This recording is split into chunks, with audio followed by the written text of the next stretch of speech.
សូមជូនព័ត៌មានបន្ថែមចាអំពីការដួលរលំអគារ14ជាន់នៅក្នុងទីក្រុងបាងកកប្រទេសថៃថ្ងៃនេះដោយសារតែការរំញ្ជួយដីកម្រិតធ្ងន់គឺ7.7 រិចទ័រហើយតាមព័ត៌មានឲ្យដឹងហ្នឹងគឺការរំញ្ជួយដីនេះគឺចាប់ផ្ដើមនៅភាគកណ្ដាលនៃប្រទេសមីយ៉ាន់ម៉ាគឺប្រទេសភូមាគឺចាប់ផ្ដើមមុនគេហើយក៏ជះឥទ្ធិពលមកដល់ប្រទេសថៃនិងប្រទេសចិនផងដែរ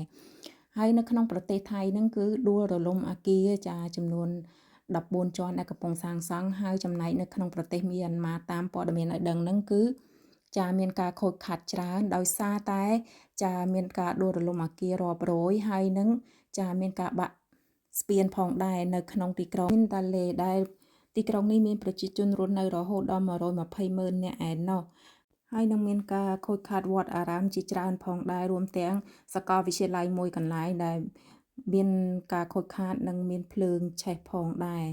ហើយចំណែកនៅភាគនិរតីនៃប្រទេសចិនគឺមានការខូចខាតអគារនៅផ្នែកខាងក្រៅគឺមានការបាក់ជញ្ជាំងខាងក្រៅផងដែរចាលើកនេះគឺ